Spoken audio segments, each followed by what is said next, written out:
Okay, good. So welcome to the first VUB seminar that we're organizing in the context of the Flanders AI research program. My name is Leander Schietgat. I work at the VUB AI Lab, and I'm the challenge manager of the Challenge Multi-Agent Collaborative AI in the program. So the goal of today's webinar is first of all to inform you about the program and the research we're doing in the AI program. But also from the AI programming, we want to make the connection with industry. So by bringing companies and researchers together, in this way, we hope to inspire companies with practical use cases so that you have a better view on how AI techniques such as reinforcement learning could be an added value to your business. But at the same time, we also want to address questions and concerns from companies. And next to the webinar of today, we also plan to organize other webinars on other topics, such as multi-agent systems or game theory. And these high-level introductory sessions are in fact only the first step, because based on the feedback we receive from you, we will organize also some follow-up sessions where companies and researchers can come together and have an open discussion on specific topics. To give you the outline of today, first of all, Program Director Sabine Demey of IMEC will give you some more information about the Flanders AI Research Program. Then I will briefly introduce the VUB AI Lab and the research we're performing in the program. After that, I will give the floor to Professor Nowé. She is the director of the AI Lab, and she is performing research in reinforcement learning for over 30 years. And next, our Denis Steckelmacher, a postdoctoral researcher in the lab, will explain you a bit more about how RL works in practice.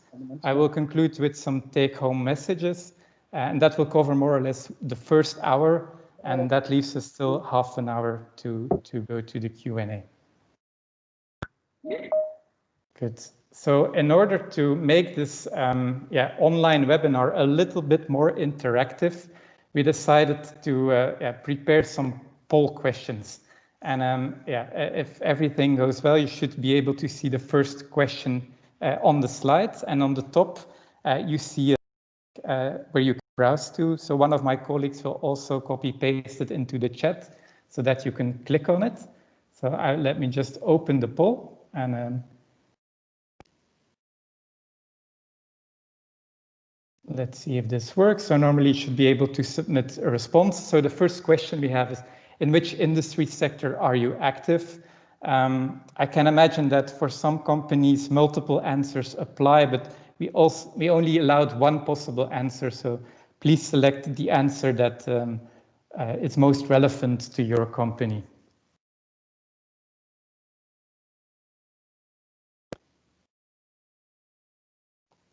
So if all goes well, you should be able to see the answers coming in real time.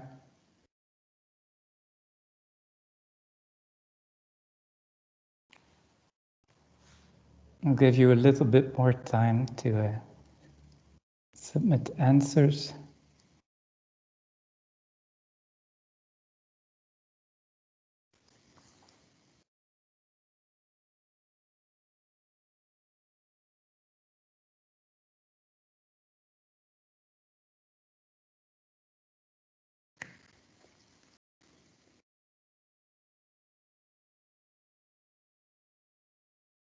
I'm happy to see that we have a quite diverse audience.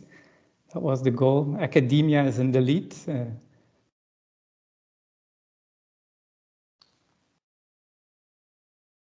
Also a lot of people from government, but I also see manufacturing, health, and robotics.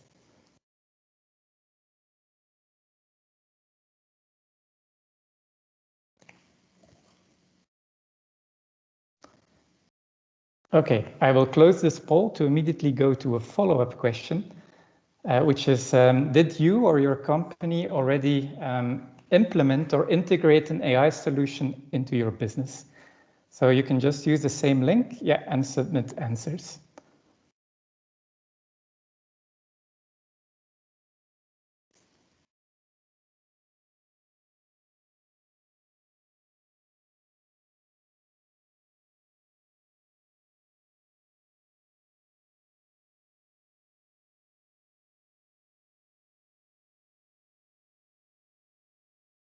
Okay, so it seems that most of you have already some experience with AI.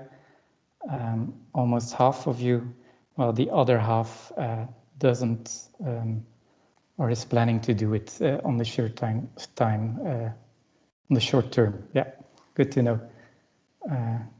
I see still answers coming in. Yeah, so good. I'll close this poll. Okay, so I'll go now give the floor to Program Director Sabine Demey. Sabine, you can take over the screen if you want. Okay. Okay, you see my presentation in presenter mode and you hear me? Yes. Yes. Okay, thanks Leander for the introduction. Welcome to everybody. Thanks to the VUB team for organizing this session.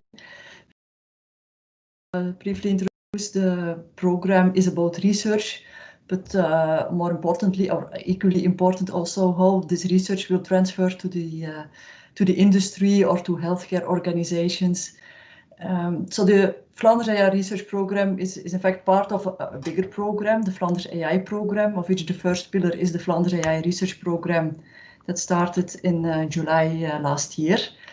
The goal is that the results of the research find their way also to the actors in Flanders, the ecosystem in Flanders. And for that, there's also a second pillar called the AI implementation program. This is mainly driven by VLAIO, who is implementing some awareness creation and inspiring sessions, but also covers the R&D, the funded R&D projects where industry and academia can together work on collaborative research projects. There's also a third pillar. It's called supporting activities, and it's looking into ethical and legal aspects with the knowledge and society. But also they have the Flanders AI Academy that's looking into education, but also training of professionals in companies. So this program is it's a program, not a project with an end date. So it's not, for instance, a 3-year running project. It's a program in which we will renew where needed and appropriate. Who is working and what the partners for working in this research program? So we have on the one hand the knowledge centers. These are the 5 universities in Flanders, which you will see here, but also the 4 strategic research centers, IMEC, Flanders, MEC, VUB, and VITO, but also the Sirius Elucidata Research Center. It's a government-funded and a government-driven program, so we work together with VLAIO and with EWI, who is the responsible for the research program. But we work closely together also with industry, and hence sessions like this. But we're also supported in this by Agoria Siris and by VOCA. Sorry for the animation. So the tagline of our program is that we do challenge-based research with demand-driven impact. What does it mean? So we started 2019 from looking into some strategic applications in Flanders, being healthcare and industry. But we're also looking into applications for government and citizens. But from these applications, looking at what are significant use cases and where is the need in healthcare and industry for research related to AI before it can be applied to in real world in use cases. So from that analysis, 4 research challenges were defined. I will go into more detail in the next slide. But what you also will see here is very centrally proofs of concepts. What are these? These are demonstrators that demonstrate that the research that is done here in the research packages can really be applied to the use cases here in these domains. So as I said, a bit more on the research challenges. So there's one, they are called grand challenges. The first one is, well, it's the largest one. It's related to a lot relate to AI-driven data science. It's about also paying attention to making data science hybrid in different aspects, so a combination of data and knowledge, making AI methods more automated, but also looking a lot into trustworthy AI, for instance. And then there are 3 other challenges who look at specific aspects. So we have the grand challenge 2 is looking into AI in the edge. That's everything related to real-time, power-efficient AI in the edge. Grand Challenge 3, to which Leander was already referring, which is led by the team in the VUB, it's a multi-agent collaborative AI aspect. How do the different decision-making entities, how do they work together and can interact with each other? And then there's a fourth challenge. It's called human-like AI, but in first instance, it looks into how can AI systems and humans work together, seamlessly communicate with each other seamlessly. For more information, you can refer to our new website. It also contains some contact people. So where are we applying this? We are applying it in health, in precision medicine, for clinical decision support, but also, for instance, in hospital decision or for monitoring and treatment. Again, on the website, you can find a bit more on the applications we are looking at. It goes from single-cell technologies to looking into improving multiple sclerosis treatment, medical imaging, epilepsy treatment, so detection of epileptic seizures, and so on. Also in industry, we are looking into different areas. We are mainly looking into applications related to manufacturing and energy, but quite some of the things we do, it can also be applied to in an agriculture context or for logistics or retail. And for example, we are looking at, this is a kind of a cartoon or showing how a future manufacturing or logistics plant might look like and what are then the topics we are looking at or considering in our use cases. And we are looking into, for instance, here, monitoring on really detailed real-time monitoring on high-frequency signals, used for anomaly detection, for prognostic health management, for instance. We are looking, as I mentioned, into the interaction between machines and people, into fleets of AGVs, navigation, collaboration, but also into flexible production lines. There are also some applications that we relate to government and citizens, and where a common aspect of them is that we look into the ethical aspects, trustworthy AI, privacy bias, fairness, into personalization, into intuitive interactions, which you will see, for instance, in conversational agents, but also in the use of AI in recruitment or for managing personal data or healthcare data. You will find also some information who is managing the project. It does not mean that, for instance, Grand Challenge 3 is only executed by people from the VUB. No, all the research groups contribute to the different Grand Challenges, but here you see the main contact persons. Okay, so to conclude, that's a bit the overview of the use cases we have, but you will see ... which means that, well, it's certainly not limited to these use cases. We aim at research that is more generic, and I hope this will also be illustrated today. So there will be an introduction to the topic of reinforcement learning, and with some examples, I hope it triggers you to think about how can it be applied also for your use case. And I'm sure Leander and the team will help you think about that and elaborate further on that. That's it from my side.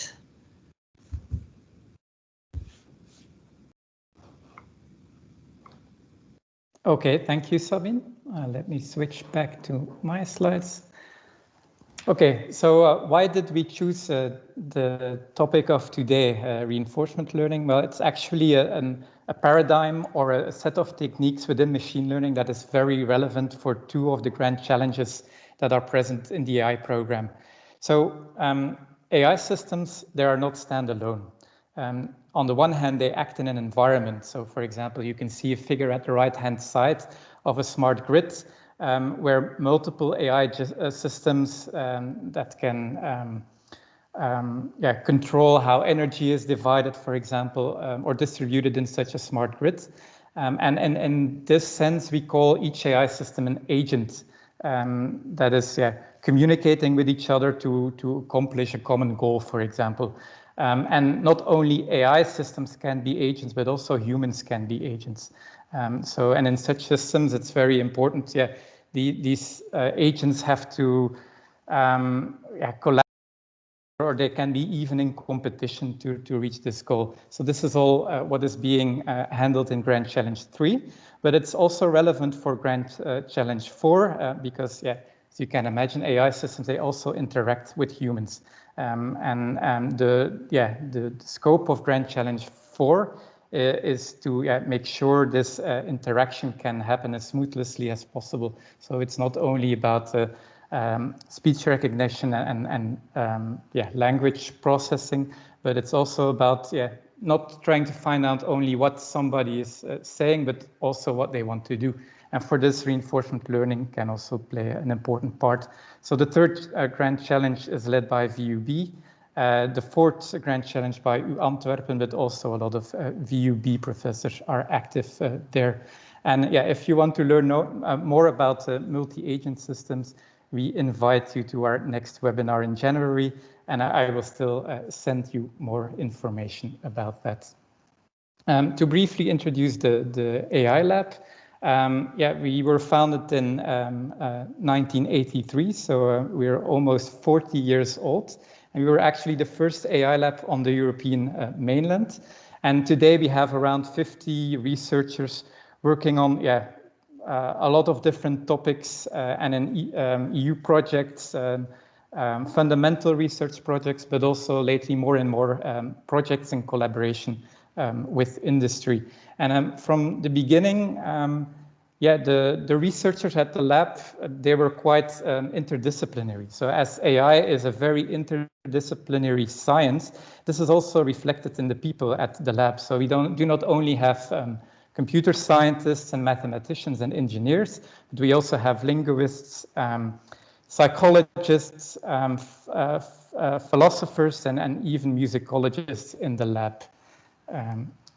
Good, but I also wanted to ask this question. So for the ones who only joined now, so with the link above or also in the chat, you should be able to access this poll. And okay, I see already answers coming in. So actually the question is presentation of Sabine. Had you heard about the Flemish AI Impulse program before?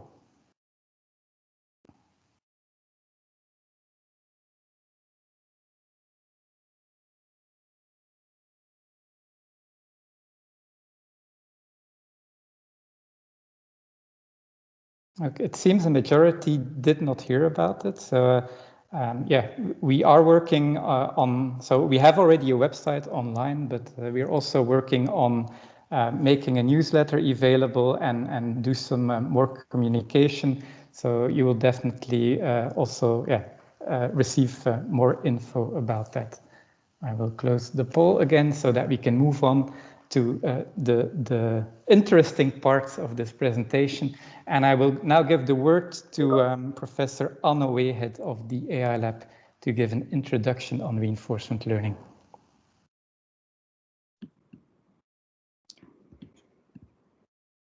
Okay, so thank you, Leander.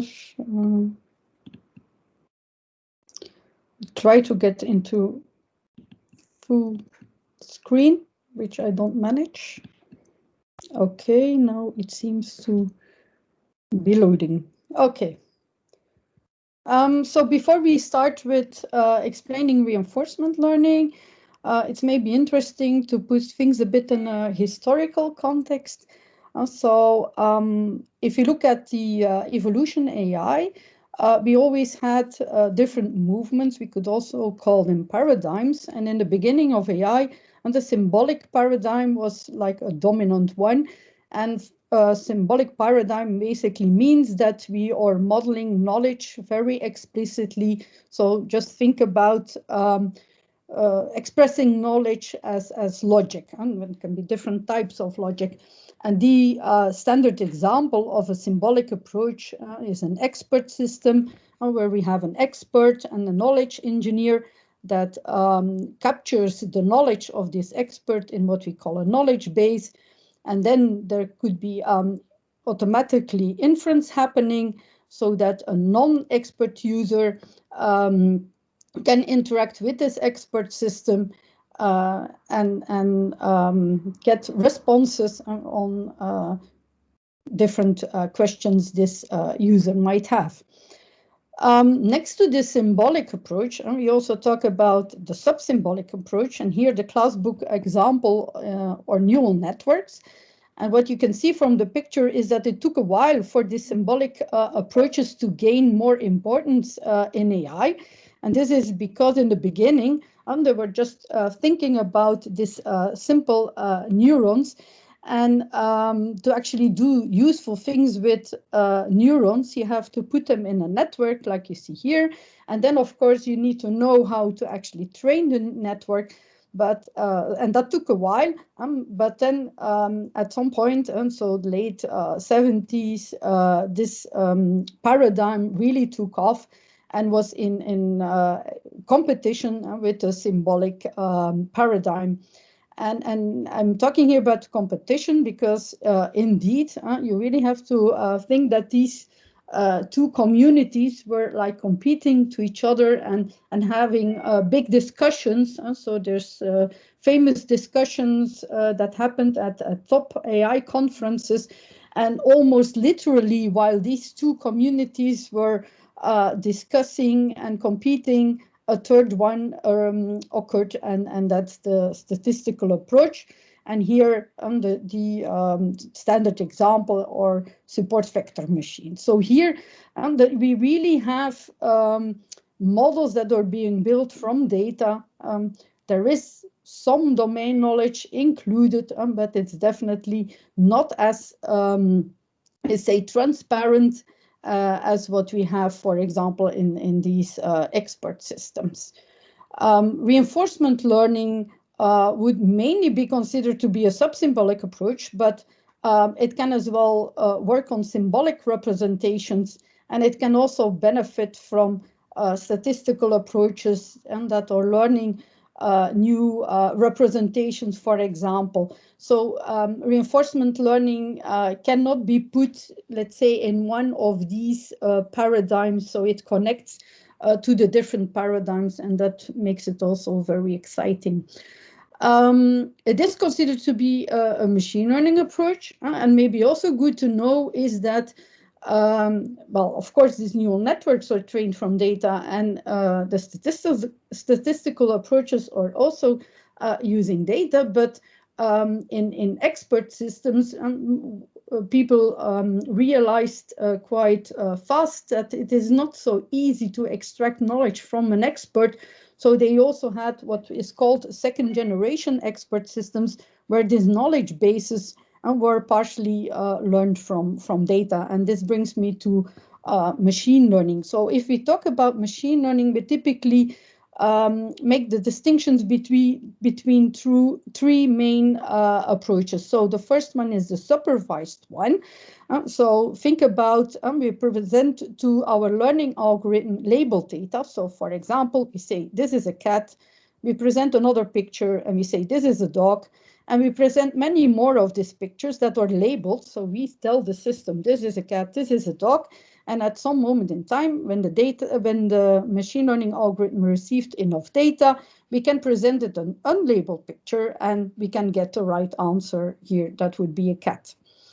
At the right-hand side, we have unsupervised learning. So that means that we don't provide labeled data to the system. So we provide data, so pictures, for example, of cats and dogs, but we don't tell the system, this is a cat, this is a dog. And by grouping this data, by clustering the data, and the machine learning algorithm, the clustering algorithm can come up with interesting groups.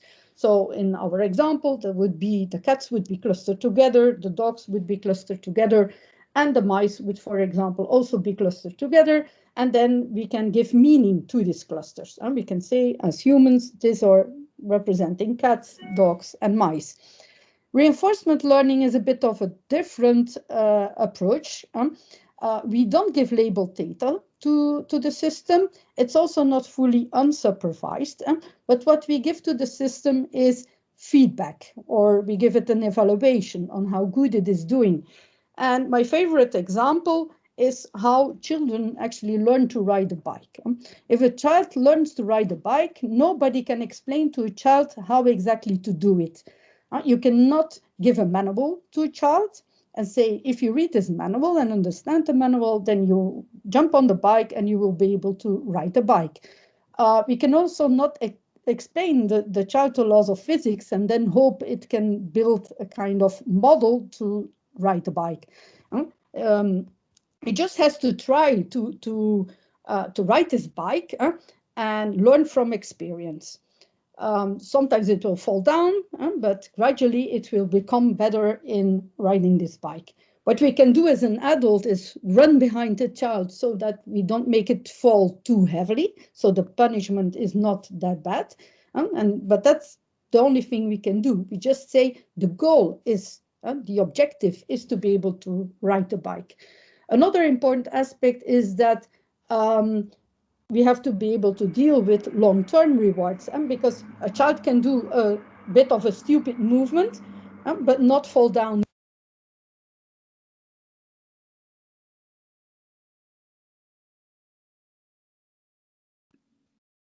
Anne, you've been muted. Just recently, or? Yeah, just recently, just in the past 3 seconds. I don't know how that happens. It's okay. The favorite example is how to ride a bike. And to make this a bit more visible, I have here this movie of a robot arm that learns to balance a pole. So again, the robot arm doesn't know the laws of physics, and it's really learning by trial and error, or we could also say by trial and evaluation, how to balance this pole. So as you can see, it gradually becomes better in performing the task, and at some moment in time, like now, it will be able to balance the pole. And what you will see next is that this pink ball, which is attached to the pole, is being shifted. So the situation, the environment is changing a bit. And this makes the policy, as we call it, failing. But the system can easily adapt to the new situation, as you can see here in the movie. So it is also an adaptive approach. So it learns from experience. And if the environment is changing over time, the situation is changing over time, it adapts to this new situation. I think now Leander has a new poll. Yeah, I will take over your screen so that we can see the answers coming in real time. So the question is here: in which scenarios is reinforcement learning the preferred choice? And here you can actually select multiple answers.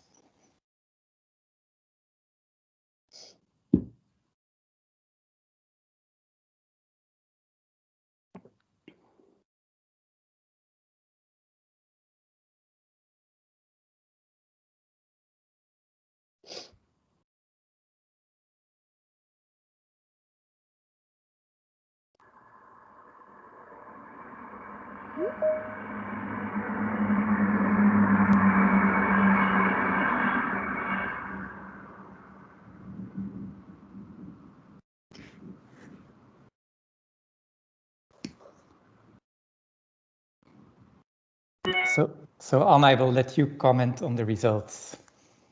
Well, the expected answer is that we can prevent traffic jams to happen, but I would not worry too much on those who said, okay, we can also predict traffic jams, because today we also have what is called these reinforcement learning techniques that include model information. So I would say that even predicting traffic jams is to some extent still a valid answer. But it's more about taking actions and reaching goals. So the way we would phrase such a problem would be, can we, for example, find a scheme for the traffic lights so that we can prevent traffic jams as much as possible. Of course, we still have to be able to deal with all the traffic that is on the route. Okay, so let's continue with our introduction. So now I don't manage to get to the next slide. No. And maybe you have to click first on the slide again. Okay, thank you for this hint.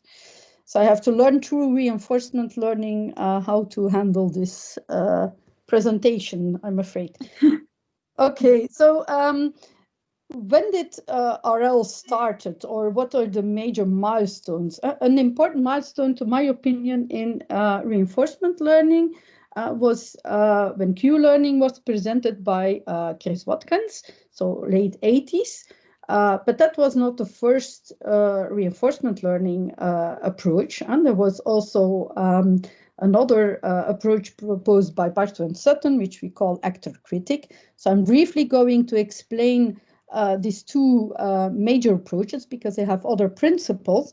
But if we look further back in history, already Turing was talking about pain and pleasure.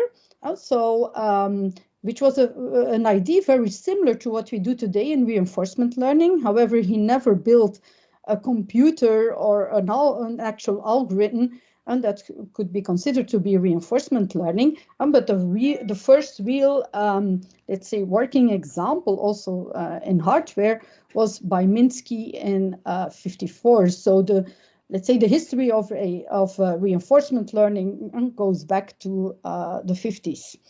Today, we speak about deep RL. So the deep part allows us to work with very complex representations. So the examples I'm going to show have very simple representations. So deep RL can go much further.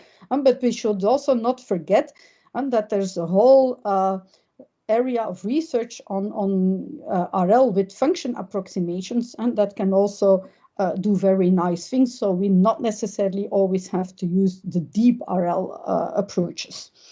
And to make things a bit more concrete, let me introduce now how RL works. So it's all about an agent taking actions in an environment. So here it's like a person, a child learning how to play Mario. So one who didn't want to read the manual. So just interacting with the environment, seeing what is happening, and getting feedback from that system. So whenever you do an action in the environment, there is a state transition and some reward can be given. So here, of course, the idea is that Mario gets as much scores. So the scoring here goes up as much as possible. Two key elements if we talk about reinforcement learning. The first one is exploration versus exploitation, which means that exploration is, okay, we know that something works. Exploitation is, we know that something works, so we will just do it again. And exploration means maybe we don't know yet what the effect of a certain action will be. We didn't really try it yet. So we should also explore that possibility. And the other important aspect is that we can get immediate rewards. So for example, Mario can jump and get some reward for this, but then maybe hit a monster, which is here, and then die in the next step. So we have to balance these two, what we call immediate reward and long-term reward. So now I'm going to talk a bit about exploration versus exploitation, which is also at the core of simple reinforcement learning algorithms called bandits. And I'm going to put it in the current context of mitigating the epidemic. So suppose we want to fight COVID, and we can take different actions, such as closing schools, close restaurants, and so on. And then we don't really know what the effect will be. And there's lots of uncertainty. We don't know how good people will react to these measurements. So we actually have to evaluate how good they are. So we don't know beforehand how good they will be. So we try them out. And what the typical approach would be to evaluate, for example, closing schools several times in a simulated environment, for example, and see how good it is on average. We could do the same thing about closing restaurants. We get some effect from this, trying out this action, and then we get a score, an average score for this one. And of course, We can also do this for all our alternatives. And then afterwards, after evaluating all these alternatives, so sampling them several times, we know on average that, for example, here in this small example, closing restaurants would be the one gives the highest score. However, we can do this much more efficient. So what we would do in reinforcement learning and in these bandit approaches would be to sample each of these alternatives once, see how good the score is, and then decide on what to do next, which one is the most promising to explore further. So in this case, it could be, for example, the orange arm. So it had a reward of 3.8, which was the highest one, so we could sample this one again. But now we see the score is a bit lower, so maybe it isn't so good after all.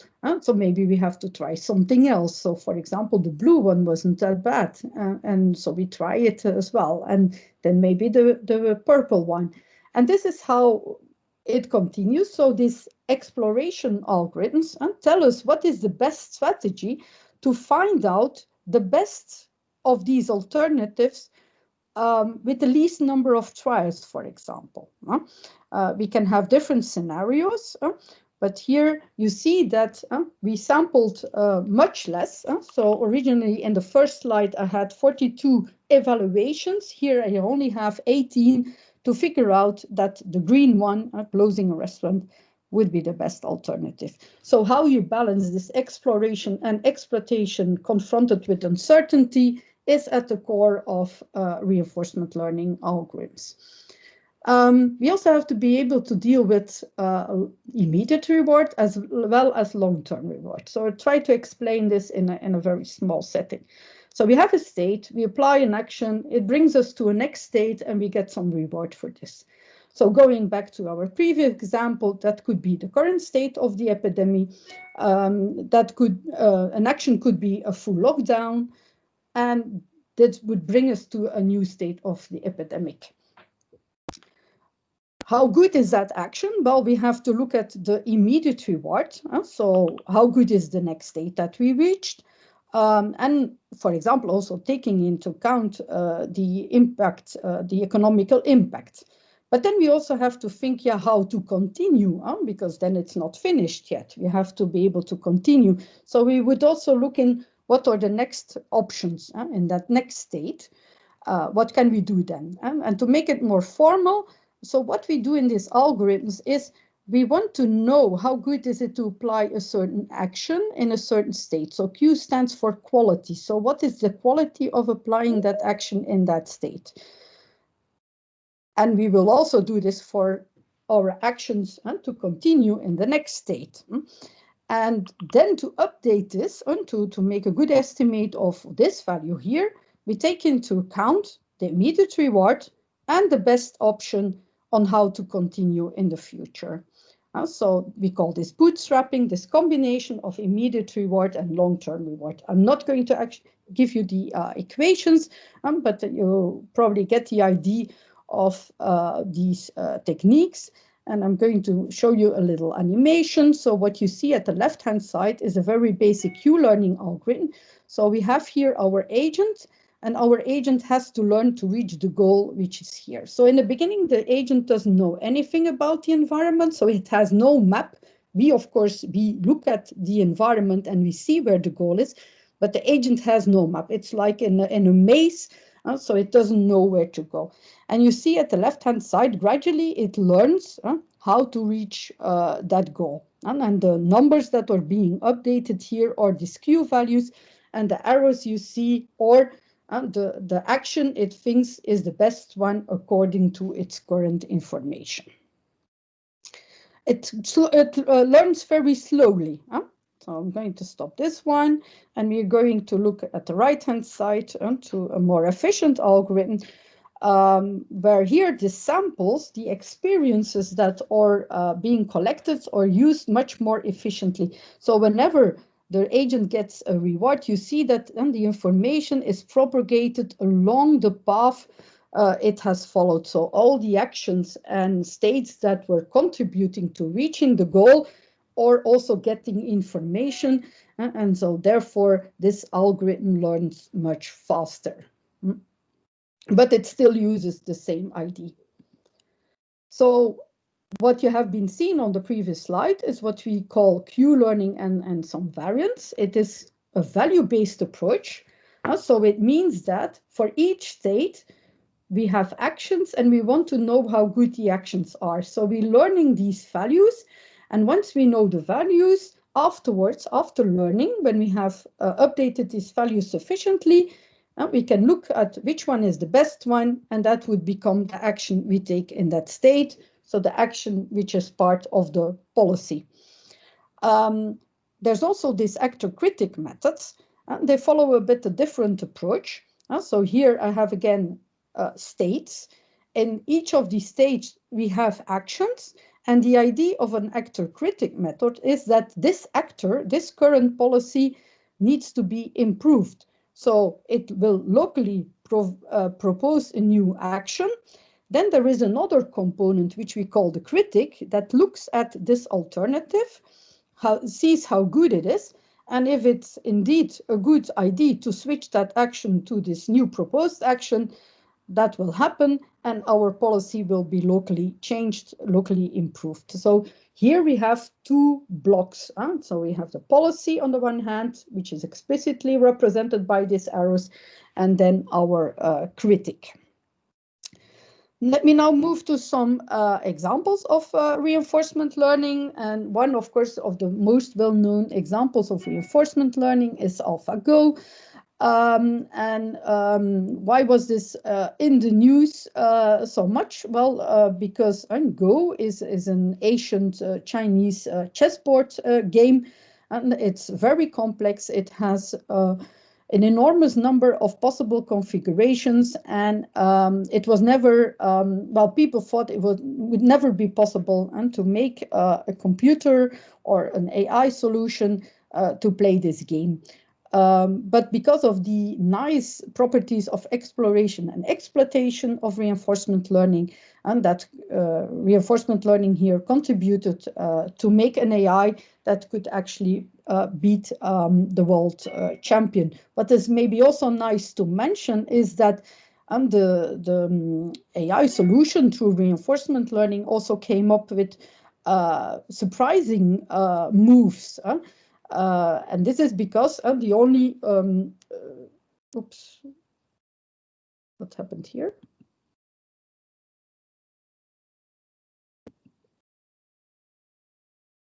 So I don't know. Yeah.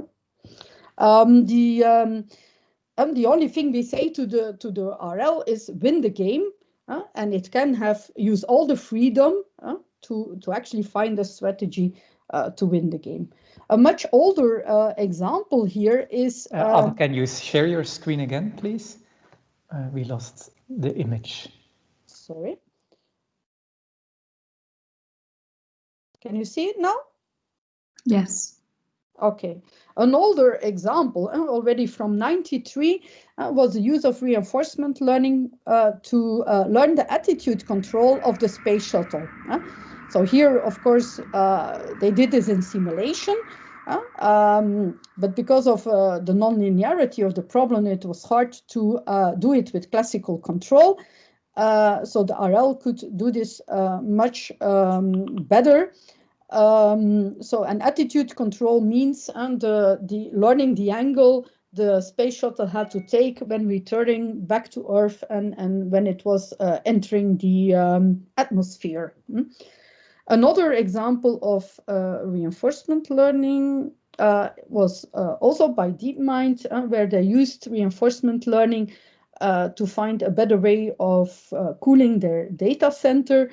Here, the RL was trained using previous states and actions, so previous experiences, but it learned to improve on the current policy using just these previous experiences. In the lab, we have also been working on real-life applications. So here I have an example of a weaving machine. So these are these weaving machines where the wire has to be blown through the material. And here you need an adaptive method because the material and temperature, and so the conditions are changing over time. And therefore, it also makes this problem very hard to model. So having this adaptive mechanism, like reinforcement learning, model-free, was here a very good solution. Another example is learning optimal schedules for charging EVs. So the setting here is like in a company. So people arrive in the morning and leave at some moment in time during the day. And there's a limited capacity to charge these cars simultaneously. So you have to learn a schedule on how to distribute this charging during the day, but also taking into account many constraints and multiple criteria. So for example, and the price can vary during the day. So you also want to optimize, and from that point of view, there's also a lot of uncertainty of when cars will arrive exactly, when they will leave. So this kind of settings are interesting for reinforcement learning and actually work much better than, for example, an approach that could be mixed linear programming, for example. It's much easier to express the constraints, and also from a computational point of view, you will find the solution easier. And this is my last example, so where we apply reinforcement learning to health-aware control of windmills. So these windmills operate in very changing conditions. And what is here nice is the fact that we have a fleet of these windmills. So each windmill is similar to the other ones, but not exactly the same because, for example, of their health conditions. But if we share experiences over these windmills in a clever way, we can make these windmills really learn fast. And that would be a setting where if you would just have one windmill, it would take way too long for this windmill to learn anything useful. So this concludes my introduction, and I think now Denis will continue. Indeed, so Denis will talk about some more practical issues when dealing with reinforcement learning. So Denis recently defended his PhD in the lab, and he is now continuing his research as a postdoctoral researcher. The floor is yours, Denis. Thank you. So I'm just sharing my screen. So do you see my screen? Not yet. Ah.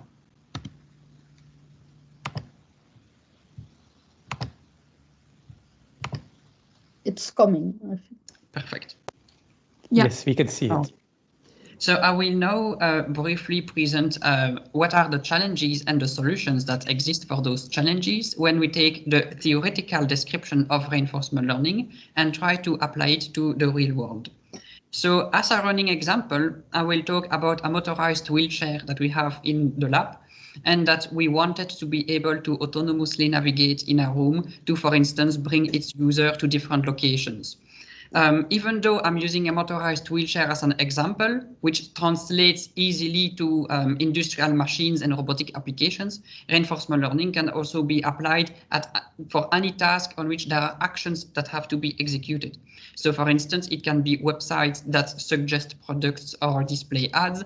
It can be applications that do things with people, or it can even be giving instructions to people. For instance, delivery personnel can be told information about the best order to which deliver packages, for instance, or patrols can be optimized to maximally cover an area and other objectives like that.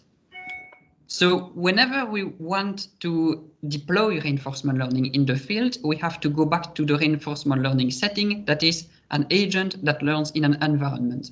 So the agent itself is very small, so it's just a computer program that will learn which action to execute in which situation to get as many rewards as possible. Everything else is part of the environment. So for instance, the environment is the world, but it is also the machine in the world. It is also programs that would run on the machine and that would translate the actions executed by the agent to actual control signals on the machine.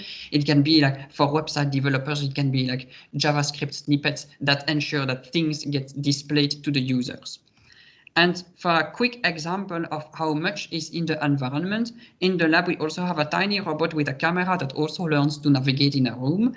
And everything, so the robot, the camera, but also all the code that allows to get images from the camera is part of the environment. And that environment is also responsible for producing rewards. So it encodes the objective of the agent. And then the agent itself is just, well, code. And there are many agents that are available online, for instance. So companies who want to try reinforcement learning on problems can focus on environments and do not need to implement their own agents. And the agent will just learn what to do. So now I will give an example of how that wheelchair was made to learn to navigate with reinforcement learning. And for that, it's not that complicated because we just have to define what would be the states, rewards, and actions, and what would be everything to make that work. And I will start with the state. So that's basically what is the environment producing that allows the agent to see. In the case of the wheelchair, so it came out of the factory. It's not manufactured by us, it's manufactured by Invacare. So it came out of the factory without any sensor. So we wanted the wheelchair to be able to see what is in front of it. So for that, we added a simple webcam connected to the wheelchair. And that webcam gives images like this. Then, still part of the environment, we have some computer vision algorithms that perform some rough obstacle detection. So for instance, it just looks at edges, and so we see that on the right side of the image that any edge is considered to be an obstacle, and that allows, and then the distance between the agent and the closest obstacle at various positions in the image is sent to the agent as state. So it gives rise to a first challenge, is that in what Professor Nowé presented, the states were like a finite number of states. You can see them as integers. And the Q values that were presented were, for instance, values that you could store in an Excel sheet. So this would be a small example for a small environment where you would have states in lines and actions in columns, and then in the intersection you have Q values. So what is nice with those, what we call tabular representations, like Excel sheets, is that if you change the value of one cell, what you put there remains there, so it will not disappear overnight. And also changing one cell does not change the cells around it. But the problem is that for that to be possible, you need states, a finite number of states. While if your agent observes something that is more than just discrete states, so for instance, it can measure an actual temperature, so it would be a number that can have like decimals, then we cannot use this, but we need some other method of storing Q values for states and actions. And so for that, we can use neural networks. So in this presentation, I'm not going to explain how neural networks are working, and also like reinforcement learning is at a different level. Reinforcement learning can be seen as a user of neural networks. We use neural networks to store information the same way as other programmers could use variables to store information. What is nice with neural networks is that they can map an input, a state here, to Q values, even if the state itself contains floating point numbers, so it doesn't have the same limitations as the tabular approach. The problem with neural networks is that they make mistakes, they make approximations. If you change the Q value of one action in one state, it will slightly change all the Q values of all the other actions in all the other states. And so those errors cause problems if you use simple vanilla reinforcement learning algorithms. And so research on the last 15 years, for instance, have focused on how can we make reinforcement learning agents that are able to cope with those approximation errors. They try to set a Q value, and that Q value changes over time and then has error to it. On this slide, I give examples of names of algorithms, so I will not explain how the algorithms work. It's just for reference because the presentation is recorded. If at some point you want to apply reinforcement learning, you have names of algorithms that address the challenges that I present. So that's for the states of the wheelchair, what the agent can see when it learns on the wheelchair. So it was the distance.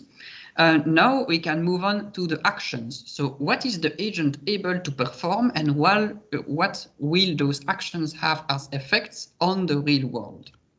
So in the case of the wheelchair, executing actions is actually the complicated part, because the wheelchair was not made to be controlled by a computer, and a reinforcement learning agent runs on a computer. So we needed to define quite a complicated infrastructure to make that wheelchair move according to what an agent wants. So what we have, very briefly, is that we have the agent that runs on a computer, and that agent has access to actions, here numbered 0, 1, and 2. The agent does not know what those actions do, but I can tell you that 0 is forward, left, and right, for instance. So for the agent, it just numbers. It will just try an action in a state and see what happens. Those numbers can be sent over Wi-Fi to a Raspberry Pi.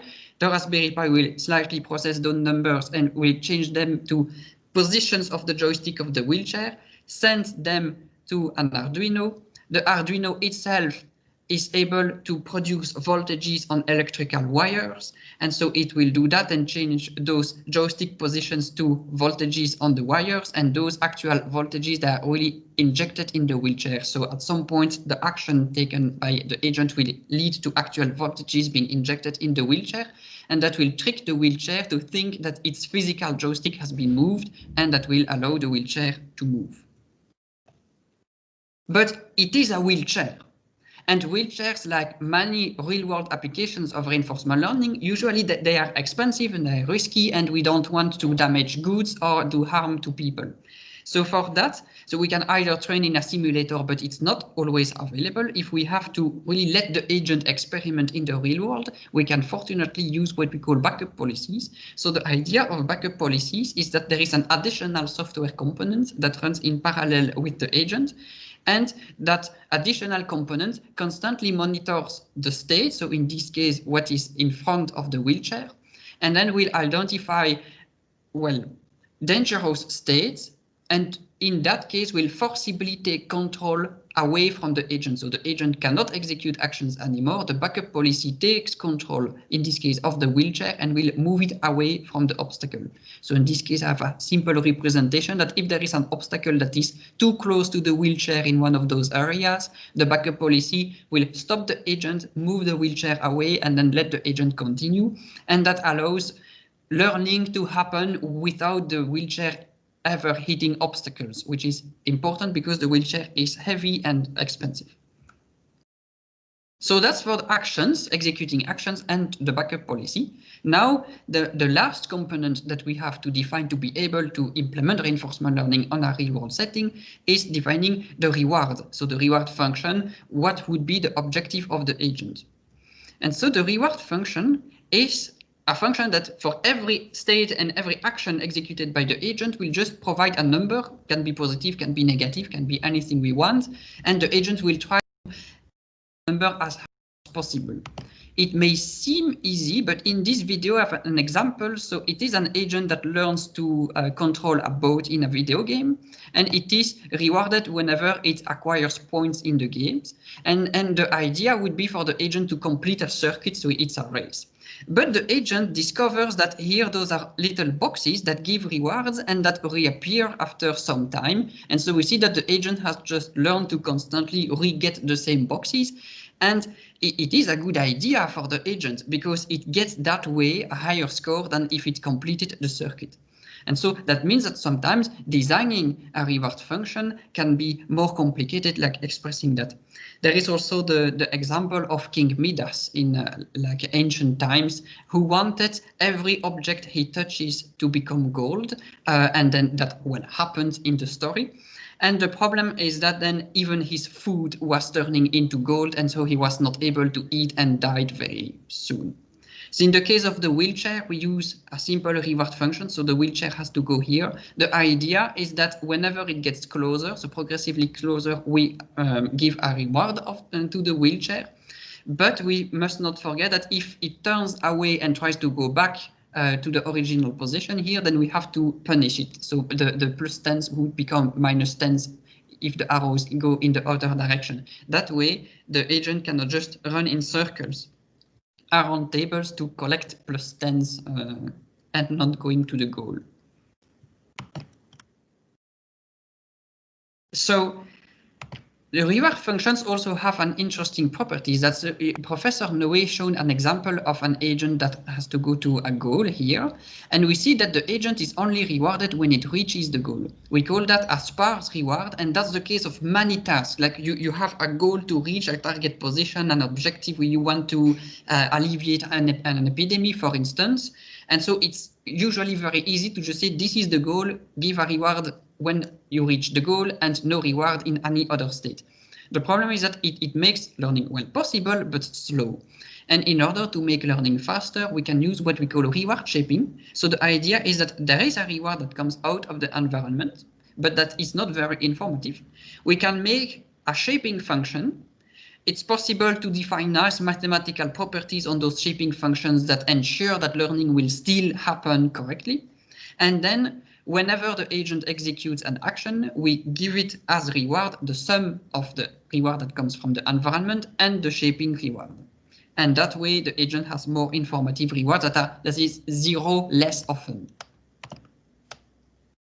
And so that completes the wheelchair example, at least to making it work. So we have states, the agent is able to see, it has a reward, so it knows what to do, and it can execute actions, so it can actually do something. So whenever someone wants to implement reinforcement learning in the real world, it's important to reason about, are those 3 components definable for the task that we want to solve? Now we have other challenges about reinforcement learning, because one thing is to learn, but there is also like learning quickly, learning good, and so on.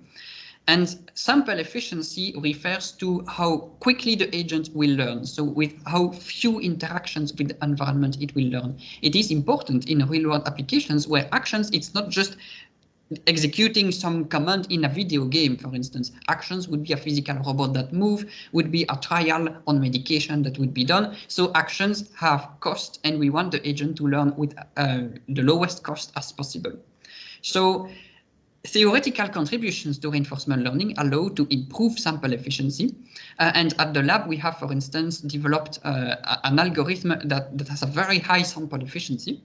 I will not explain how the algorithm works because it's very theoretical. It's also very complicated, but the end result is that it can, on the wheelchair, this is what we use on the wheelchair, it is able to learn to properly navigate in the room and avoid all the obstacles in 1 hour, which is a very short amount of time for a reinforcement learning agent to learn such a complicated task, especially since it has no map of the room, it doesn't know anything, just has to try actions instead.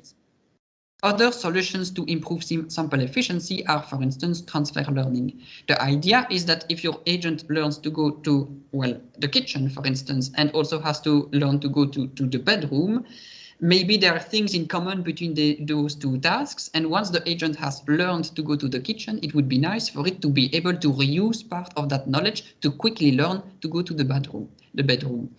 And transfer learning allows that. And in the lab, we have developed an algorithm that is called the actor advisor. And that basically allows to help an agent. So we have the agent executing actions in the environment, and we can suggest actions to the agent. So it's not telling it what actions to do. It's not supervised learning. It's just suggestions. The agent is then able to learn whether to follow or not the suggestion. And those suggested actions can come either from a previous task. It was the example of learning to go to the bedroom after learning to go to the kitchen, but also from people, either as a form of demonstrations. So an expert like a control engineer or someone able to control a robot arm can perform a task, and then the agent will improve upon that to have a better control of the robot, for instance, or it can be advice. In the case of the wheelchair, there is a person in the wheelchair. That person has to be respected and feel in control. And so it is important that this person can at some point say, yeah, dear wheelchair, I would like you to do this instead of that for some reasons that you don't know. Like it's cold there, I don't want to go there, for instance. And so that algorithm allows to do that and to preserve learning and even speed up learning while doing so. Other challenges tackled at the AI Lab is multi-agents. So I think that it's the second session organized like here that will be on multiple agents. And here it's the challenges that arise when you have multiple agents that learn at the same time in a single environment. If this wind turbine becomes better at catching wind, it will disturb wind for this wind turbine. And so they will have to collaborate so that the global system, so all the agents are maximally optimal. And it's the same here for little houses that can produce electricity with solar panels and also consume electricity. They have to talk to each other on when to consume, when to produce, and so on, in order to have like the best transfer of electricity between houses. So what is important in many industrial settings is multi-objective. It's not just one reward function that we want to optimize, like going as fast as possible, like regardless of the cost, for instance. It's really balancing objectives in an interesting idea. So at the lab, we have at some point use that for drug design. So we can have different drugs suggested by a reinforcement learning agent, and they have different properties, and the importance of those properties as positive properties of a drug can vary depending to the users. And so we can, instead of just randomly picking one or deciding which one would be the best, we can show all of them to the users, and the users can choose themselves what they prefer. And so what we often talk about is digital twins. So what is nice is that a reinforcement learning agent does not care whether it is executing actions in the real world or in a simulation.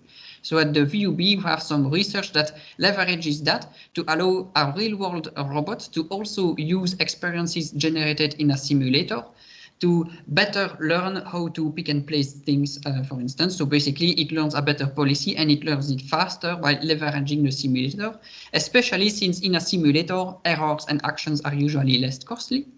And then a very recent paper, so I've added this video onto the slides yesterday, is at ETH Zurich. They basically, and with different robots over the time frame. So they made a robot that is able to, I'm sorry, I cannot talk at the same time as the video. Okay, so they made a robot that learns to move with reinforcement learning to move in very adverse terrain like this. And the way they did that is not learning directly on the terrain, it would damage the robot, but they made a simulator that is extremely random, extremely slippery. And in that simulator, the agent basically learned how to walk, but in a way that is extremely robust to perturbations.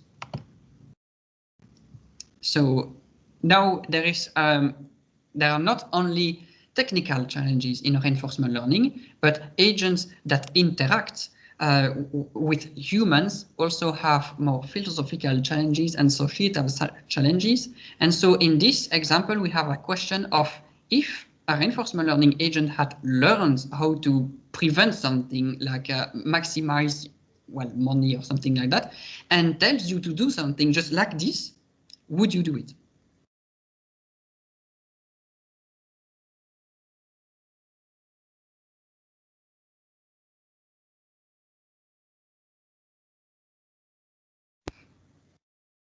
So we indeed see the expected answer that, a very small minority of people would blindly follow a reinforcement learning agent.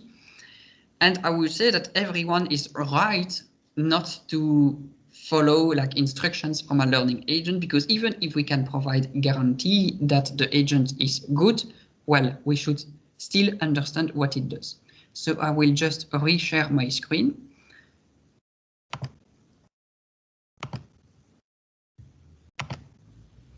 All right, so when we have a reinforcement learning agent that executes actions, it would be really nice to know why it wants to execute that action.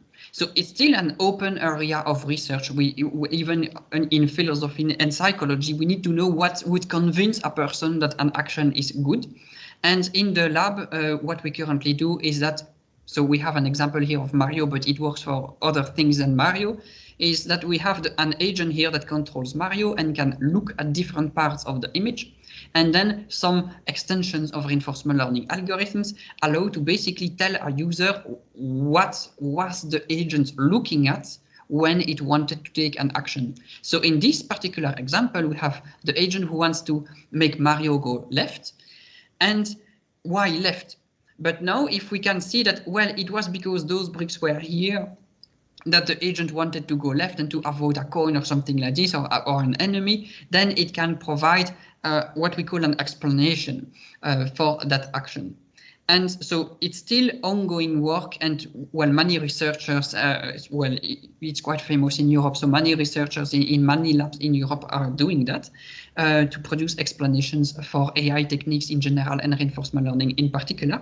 And this is crucial for GDPR compliance, because everyone knows GDPR for like accepting cookies and personal data. What is nice with reinforcement learning is that, well, especially if learning happens on the agent, the product of reinforcement learning is a policy that doesn't encode anything the agent has seen. So it's quite well privacy preserving. So that's a point that I would like to make. But the explainability aspect of GDPR is extremely important. If an AI system makes a decision, we need to be able to understand why it made it. And so research on explainable RL allows to go in that direction. So that's it for my presentation. If you want to know more about RL, well, everyone in the lab are here to answer your questions after the conclusion by Leander. There are also a few books. So this book is quite theoretical, but also starting from the beginning, Introduction to Reinforcement Learning Algorithms. This one also focuses on the agents, the reinforcement learning algorithms, but more advanced, so tackling some of the challenges that I have presented.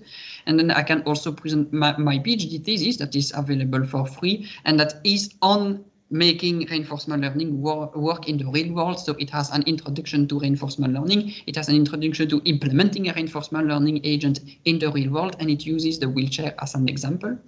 And then finally, there is a 20 pages paper written by Professor Nowé and a former postdoc of the lab, who is also like introducing reinforcement learning. So thank you for your attention to my part. I will not let Leander continue. Thank you, Denis. Do you see my slides? Yes. Okay, so before we go to the Q&A session, I will wrap up with some concluding remarks. So you have a few take-home messages, and the first message we wanted to give is that RL is much more than, goes beyond traditional machine learning and data mining techniques. So it's not just about doing a prediction, but it's rather taking an action. So in this sense, it's a prescriptive approach. And maybe I should just give the example of the epidemic. It's very interesting if you can predict where COVID infections take place or how the curve will evolve, but it's even more interesting if you know what to do, how to prevent it. And I hope we have been able to show to you that RL can learn something in the real world. And has many possibilities to speed up learning, to incorporate domain knowledge, for example. So RL can actually solve a wide variety of tasks that are relevant for multiple industry sectors. So of course, we have control of machines and robots in factories, for example, which can lead to increased productivity. It's important there so that the robots can safely interact with humans. We can also use it for advanced planning and resource allocation. So taking into account multiple objectives, also dealing with the dynamic and uncertain environment.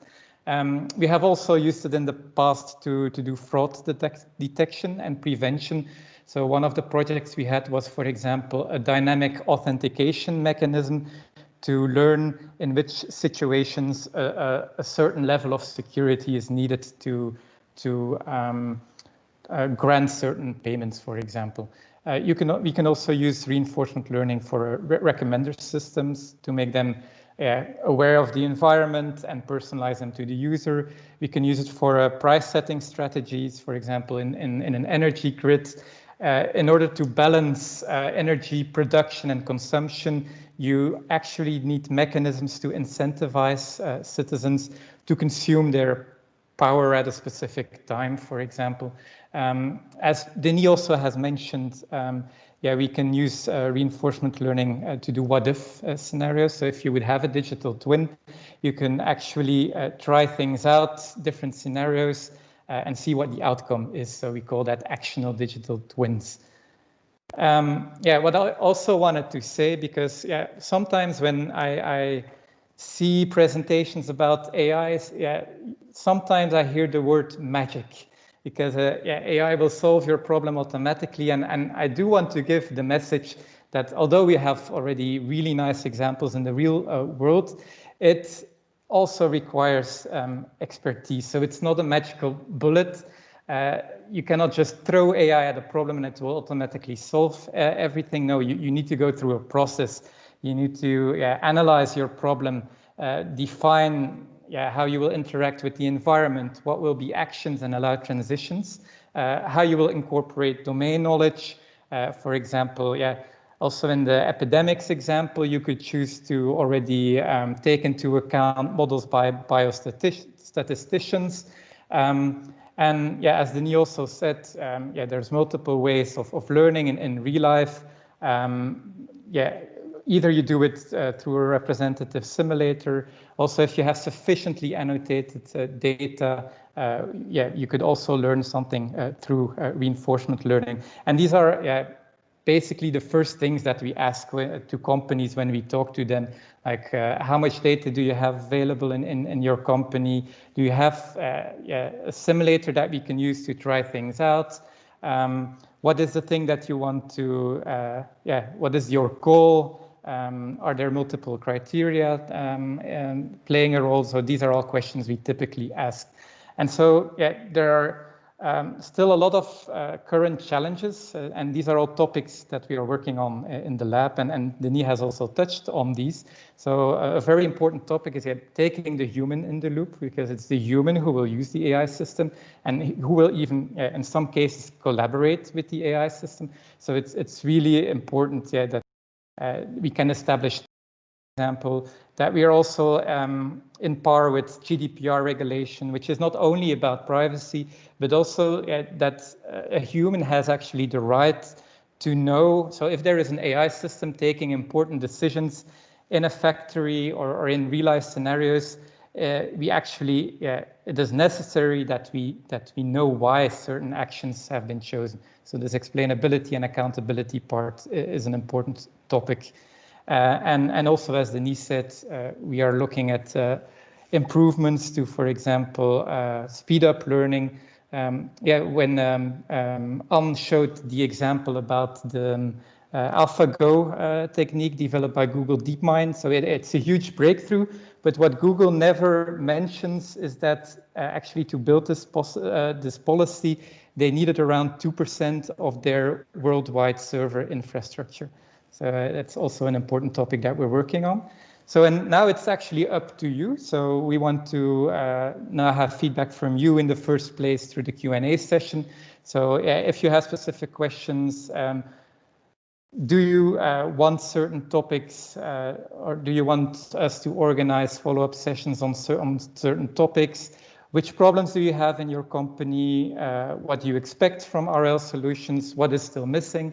Things like that. And afterwards, we will also send you a survey where you can give more detailed answers. And based on the feedback we receive, we will choose a few topics for follow-up sessions where we can have an open discussion on specific topics.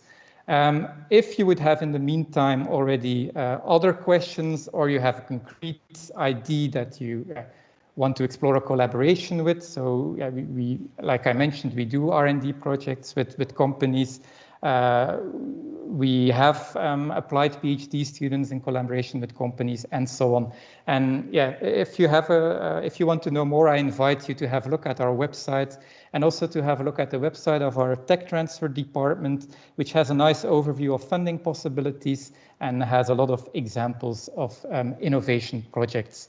I just wanted to mention also that since last year we have the VUB AI Experience Center, which is actually a physical place where researchers, companies, policymakers can interact with each other. So as you can see in the video, it has a number of demonstrators which are used to inform the visitors of the possibilities of AI and to inspire them for their own business cases. And so it's actually a partnership between multiple VUB research groups, most of which are active in the AI program. And yeah, so if you want more information, you can have a look at the website. So yeah, the idea is to have a one-stop shop for everyone who is interested in AI or who has specific questions. So if you have a specific business case, we can also give you advice. I also wanted to mention one of the, the website of Agoria, who is one of the other partners in the AI program. So they are also providing services to companies who have very specific questions or cases that they want to know for if AI would be relevant to them. So they also where you can have a look. They have an introductory course to AI, and they also so just as we invite companies in the AI Experience Center, they also organize sessions where experts can look into particular business problems. And now, so we're working together to see, to set up some handover mechanisms so that a company with a business case, is matched with the best partner. So we are involved with from the academics part, but also a lot of AI technology providers are involved. And I know, for example, that Flyo also has lots of initiatives now around AI, matchmaking sessions, and I think there's some people from Flyo present here. So if you would like to know more, I'm sure they will be happy to provide you with some more information.